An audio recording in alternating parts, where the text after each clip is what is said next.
Olá, turma. Eu sou a professora Nádia Matos, de Filosofia, e nessa unidade 3 eu gostaria de conversar um pouquinho com vocês sobre a filosofia grega clássica, né, que compreende, assim, um momento da história da filosofia com o surgimento de Sócrates, né?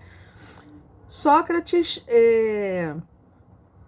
Platão e Aristóteles. Então, na história da filosofia, esse período é compreendido estando entre, né, o período pré-socrático e pós-socrático.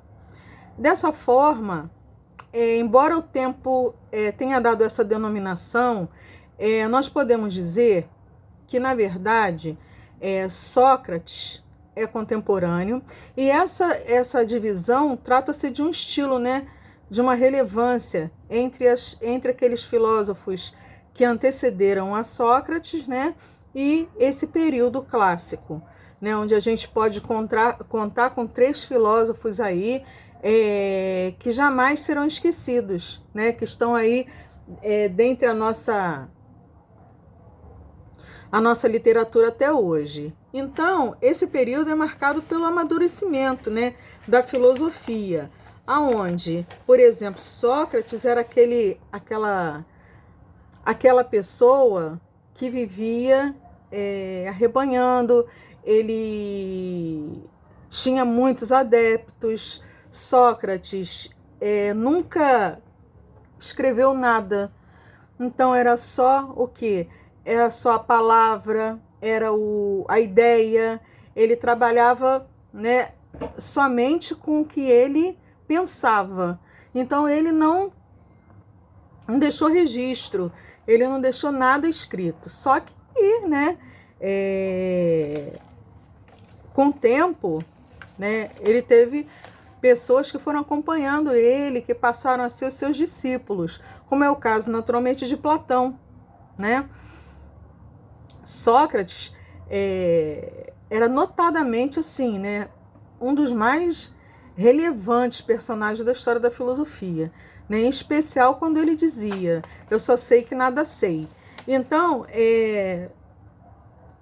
tudo que ele dizia que ele não sabia é por conta dele saber, na verdade, que existia muita coisa no universo a ser reconhecido, e que ele, na verdade, né, ele vivia em busca de tantos conhecimentos, reconhecimentos, né, da verdade. Então, Platão, como discípulo de Sócrates, né, ia, na verdade, anotando tudo que Sócrates falava, escrevia muito, muito. Platão escrevia muito, enquanto Sócrates não escrevia nada. Ele fazia sua abordagem debaixo de árvores, né, com pessoas à sua volta. Então, Platão, como seu discípulo, escrevia tudo que ele falava. E foi aí que vieram os registros, né, do que Platão colocava, né, através dos registros que ele fazia de Sócrates. Para Platão, na verdade, ele tinha lá um mito da caverna, que o mito da caverna era aquelas pessoas no escuro, né? A gente não tem aqui agora o mito aqui para a gente descrever direitinho, mas eram as pessoas no escuro, como se fosse a falta de conhecimento, e que quando chegasse a saída à luz, era como se ela tivesse feito algumas descobertas, né? Na visão, assim, do conhecimento. Então, o mito da caverna a gente vai conhecer, né, ainda nesse período.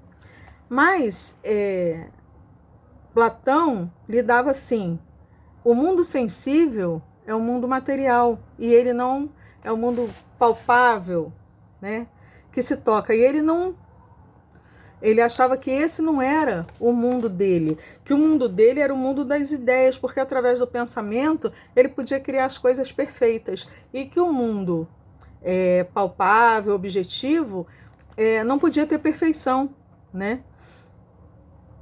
Então veio Aristóteles ainda, que era discípulo de Platão, E ele, Aristóteles, apesar de ser discípulo de Platão, se desentendiam muito, né, e tinham muitas desavenças. Mas Aristóteles foi aquele que organizou o pensamento científico.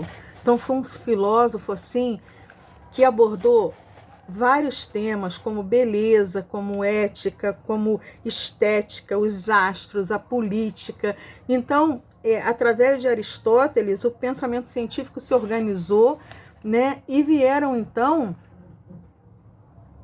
as outras descobertas através dessa disciplina, né? Sobre botânica, zoologia. Ele tinha muito conhecimento para deixar. E aí, então, né, durante esse período clássico, estava ainda, né, a lógica, né, estoica, né, de modo de trabalhos de Aristóteles, embora tenham ajudado a moldar a forma da filosofia clássica grega, não era muito apreciada, sendo a mais relevante, né, dos séculos seguintes, tá? Então é isso que a gente tem a falar sobre esse período clássico. Eu espero que vocês tenham entendido um pouquinho que foi composto justamente por Sócrates, Platão e Aristóteles.